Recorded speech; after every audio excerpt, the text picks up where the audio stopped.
João capítulo 5, eu quero encerrar essa noite com algo do Senhor, e o Senhor vai continuar falando. Então, se você tem sua Bíblia aí, João no capítulo 5, versículo de 1 a 9. Diz assim, conta a história de um homem doente, paralítico.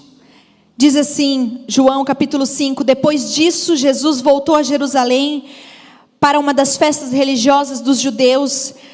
Dentro da cidade, junto à porta das ovelhas, ficava o tanque de Betesda, com 5 pátios cobertos. Ficavam ali cegos, mancos e paralíticos, uma multidão de enfermos esperando um movimento da água, pois um anjo do Senhor descia de vez em quando e agitava a água.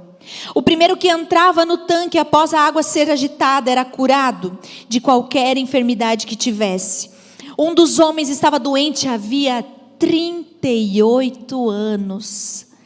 Quando Jesus o viu e soube que estava enfermo por tanto tempo, perguntou-lhe: você gostaria de ser curado? O homem respondeu: não consigo, Senhor, pois não tenho quem me coloque no tanque quando a água se agita. Alguém sempre chega antes de mim. Jesus lhe disse: levante-se, pegue sua maca e ande. No mesmo instante, o homem ficou curado. Ele pegou sua maca e começou a andar. Sabe, essa história conta sobre um tanque de Betesda. Esse tanque, ele era considerado como casa de misericórdia. Só ia para lá quem de fato não existia mais solução. Vocês já conheceram casos que não há mais solução?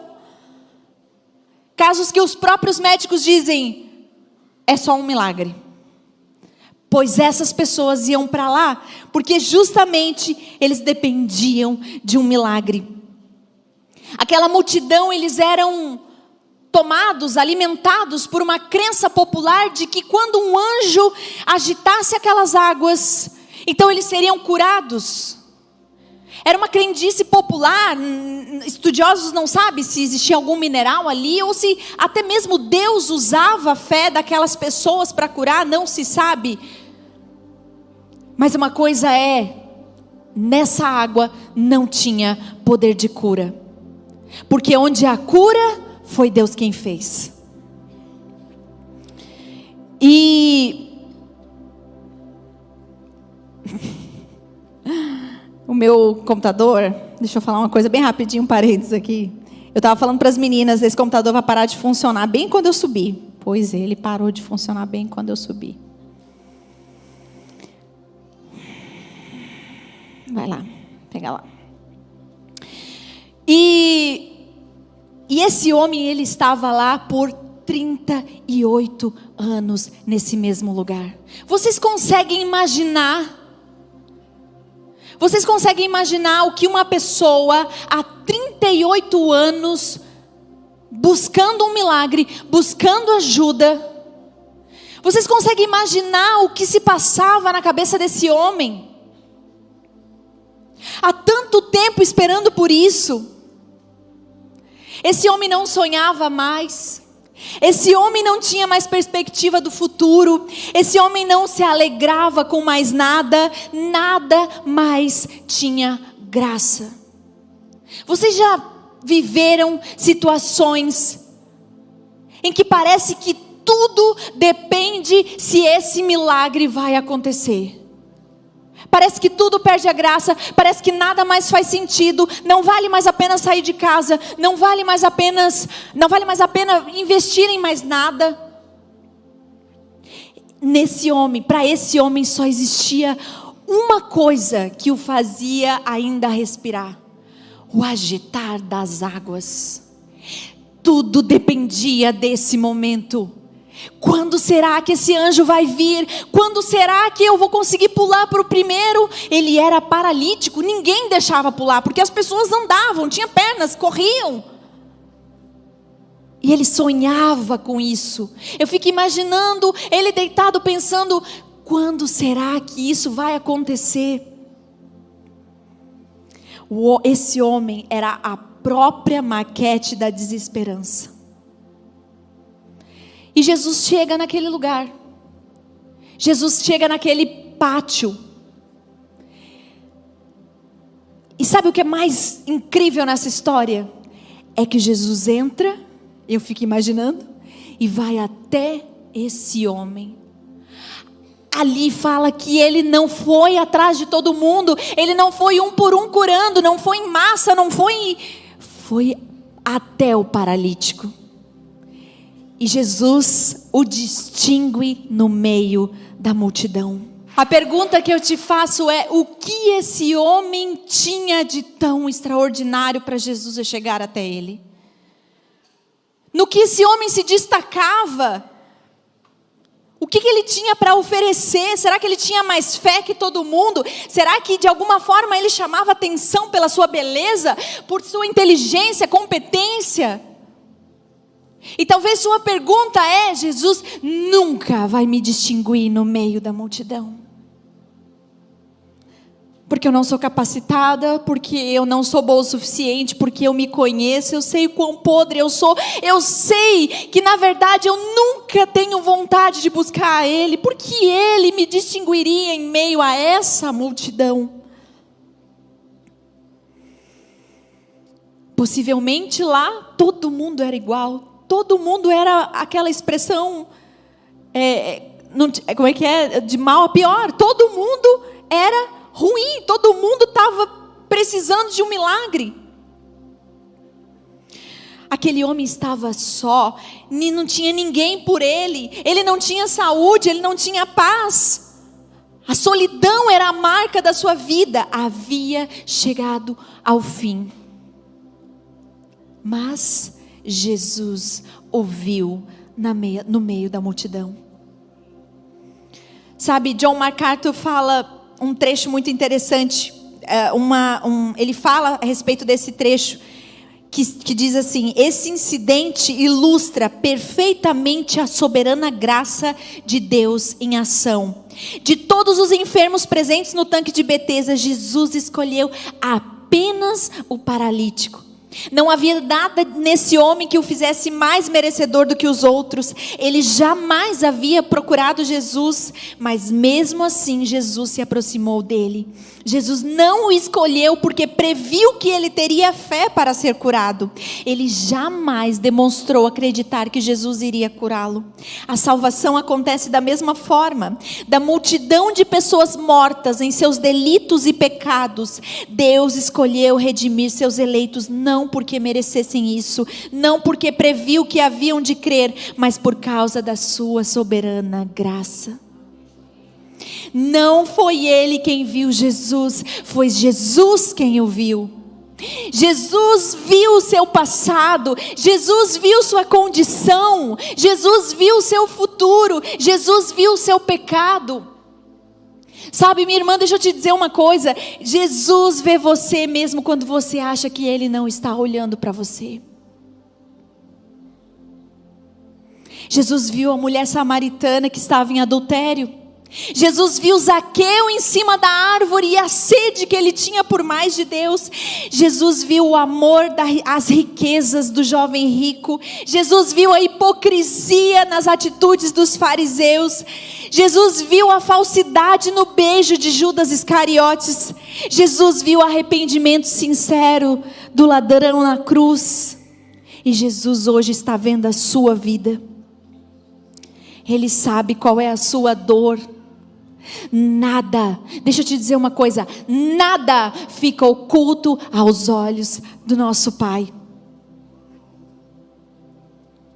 Jesus sabia que aquele homem estava nessa condição há 38 anos. Jesus sabia. Jesus provavelmente chegou lá porque já sabia. Ele conhecia a causa do seu sofrimento. Nada estava passando despercebido, assim como Jesus conhece a sua angústia, a sua dor, o seu vazio, a sua crise, o seu diagnóstico, a dor do abandono, os sonhos frustrados, o peso da culpa que te amassa, o pecado que te destrói. Mas sabe o que é comum nós fazermos? assim como esse paralítico, nós depositarmos a nossa confiança, como ele fez com as águas, nós fazemos com coisas, com aquela pessoa, com aquela resposta, com aquela porta que tem que abrir. Deixa eu te fazer uma pergunta: o que é o seu tanque de Betesda? No que você tem depositado a sua confiança? Se aquele dinheiro sair, eu vou ficar feliz, vai estar tudo bem, eu estou segura. Se aquele sonho se realizar, nós seremos felizes para sempre. Se o meu marido mudar, tudo vai ser melhor, diferente. A sua segurança não está na água que vai ser agitada, a sua segurança está em Jesus. Sabe, eu fico imaginando ele, pensando como eu estava falando o dia que ele fosse pular na água. Eu fico imaginando que naquele momento ele estava lá, minha mente fértil, deitado pensando: quando eu pular na água, a primeira coisa que eu vou fazer é, sei lá, dançar, pular. E Jesus aparece naquele momento só para dizer uma coisa: ei, não tem nada a ver com a água, não tem nada a ver com essa resposta que você está esperando, não tem nada a ver com essa pessoa que você tanto acha que tem que acontecer tal coisa, não tem a ver com esse perdão que você precisa liberar, saber, ter. Tem a ver comigo. Jesus foi até o paralítico para dizer: não tem a ver com a água, tem a ver comigo, tem a ver com Jesus. O tanque não cura nada, o dinheiro não traz felicidade, aquela pessoa não resolve a sua vida, esse sonho que precisa se realizar não vai mudar muita coisa. O que é o seu tanque de Betesda? Sabe por quê? Porque Jesus está vindo até essa noite. Eu não acredito em coincidência. Jesus te trouxe nesse lugar. Você crê nisso? Jesus te trouxe nesse lugar, nesse dia, nessa cidade, para te fazer uma pergunta: você quer ser curada? A pergunta de Jesus, olhando nos seus olhos nessa noite, é: você quer ser curada? E talvez você está me perguntando: curada do quê? Do que eu preciso ser curada? E quando eu vou abrir meu coração para vocês, quando eu li esse trecho e eu estava estudando ele, eu parei para reparar nessa pergunta. Que Jesus chega a um homem com 38 anos esperando por uma cura, ele chega até esse homem e diz: oi, tudo bem? Você quer ser curado? Não, imagina, estou aqui só de passagem. Não chega a soar até meio ridículo essa pergunta? Uma pergunta muito óbvia. Mas por que ele está me perguntando isso? Só que como você começa a estudar, a pensar, a refletir, essa pergunta que Jesus faz ao paralítico é para trazer uma consciência nele de que sim, você está doente. Eu estou te perguntando isso para trazer a sua consciência de que você está doente, porque não precisa ser curado aquele que não sabe que está doente. A resposta desse homem deveria ser sim ou não. E a resposta dele está lá no versículo 6, ele diz: quando Jesus ouviu e soube que estava enfermo por tanto tempo, perguntou-lhe: você gostaria de ser curado? O homem respondeu: não consigo, Senhor, pois não tenho quem me coloque no tanque quando a água se agita. Alguém sempre chega antes de mim. E até no vídeo mostra que eu não acredito que ninguém vai me deixar pular uma vez. E sabe, muitas vezes, talvez você já teve esse encontro com o Senhor e Ele te pergunta: você quer ser curado? E talvez você, como paralítico, diz: eu tenho medo, como eu vou pegar minha maca e sair? Como eu vou pegar isso que eu estou vivendo e simplesmente tocar a vida reto? Como Hilária, eu sou a vítima. Eu sou a vítima da história. Como assim eu vou perdoar ele? Como assim eu vou tocar a vida reto? Eu vou perdoar simplesmente? Deixa eu te dizer uma coisa: perdão não é caridade, é liberdade. E Jesus talvez está olhando nos seus olhos e perguntando: você quer ser curada? Você quer ser curada? Não importa quanto tempo você está assim, não importa a gravidade do seu problema, não importa quão desesperançoso você esteja, não importa quantas tentativas fracassadas, a pergunta permanece: você quer ser curada? E eu volto na pergunta: curada do quê? Lara, eu estou bem. Fisicamente talvez você não está com nenhum problema. E eu vou te dizer algo. Eu não estou dizendo sobre cura física. Em nome de Jesus, que nós saímos curadas daqui fisicamente, para aquelas que precisam, amém? Que o Senhor cure nessa noite depressões, que o Senhor cure nessa noite ansiedade, que o Senhor cura nessa noite dores, assim como o Senhor vem curando e mostrando os seus sinais. Mas eu estou dizendo sobre uma cura que não tem a ver com a vida daqui, não tem a ver com a terra, porque isso aqui vai passar, isso aqui é como um sopro. Ontem eu estava num velório de uma mãe de uma amiga que eu conheci ela há 20 dias atrás, em perfeito estado, trabalhando, vivendo, acontecendo. Ela descobriu um câncer, 3 semanas depois morreu. A vida é um sopro, a vida passa. Em nome de Jesus que nós saiamos curadas, mas não estou falando sobre essa cura. Eu estou falando sobre a cura eterna. Eu estou falando sobre salvação eterna. Quando Jesus fala para o paralítico: você quer ser curado? É para trazer a consciência de que estamos mortos nos nossos delitos e pecados, e que nós necessitamos da graça de Deus sobre a nossa vida para nos salvar. A palavra de Jesus tem poder. A natureza ouve o Senhor. Sabe, os ventos lhe obedecem, o mar escuta suas ordens. Ele tem toda a autoridade no céu e na terra. Ele é o único Deus, o Rei dos reis, o Senhor dos senhores. Ele tem todo o poder. A cura de Jesus não é parcial. Quem já foi curado aqui por Jesus fisicamente? Levanta a mão. Eu já fui curada. Eu fui curada da bipolaridade quando a minha psiquiatra disse: infelizmente você vai ter que lidar com isso pro resto da sua vida, porque isso não tem cura.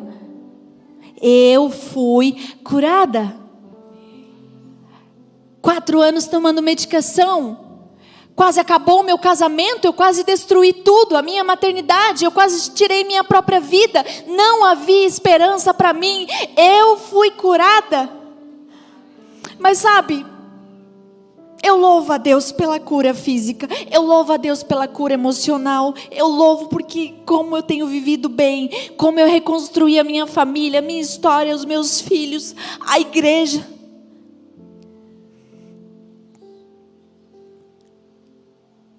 Mas o que para mim importa foi o que o Senhor fez nesse processo. O Senhor me salvou. O Senhor me livrou da condenação eterna. Sabe, a cura do Senhor não é parcial. Ela é completa. Ela é inteira. Muitas mulheres aqui estão mortas em delitos e pecados e não sabem. Efésios, no capítulo 2, no versículo 1 disse: vocês estavam mortos por causa de sua desobediência e de seus muitos pecados, nos quais costumavam viver como o resto do mundo, obedecendo ao comandante dos poderes do mundo invisível. Ele é o Espírito que opera no coração dos que recusam obedecer. Todos nós vivíamos desse modo, seguindo os desejos ardentes e as inclinações da nossa natureza humana. Éramos por natureza merecedores da ira como os demais. Mas Deus é tão rico em misericórdia e nos amou tanto, que embora estivéssemos mortos por causa de nossos pecados, Ele nos deu uma vida juntamente com Cristo. É pela graça que vocês são salvos, pois Ele nos ressuscitou com Cristo e nos fez sentar com Ele nos domínios celestiais, porque agora estamos em Cristo Jesus. Portanto, nas eras futuras, Deus poderá apontar-nos como exemplo da riqueza insuperável de sua graça, revelada na bondade que Ele demonstrou por nós em Cristo Jesus. Vocês são salvos pela graça, por meio da fé.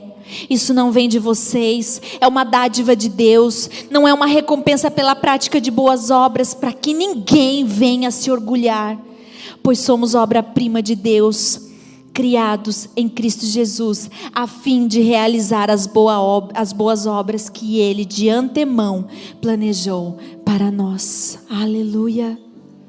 Nós estávamos mortos e muitas mulheres aqui nesse lugar estão mortas, não fisicamente,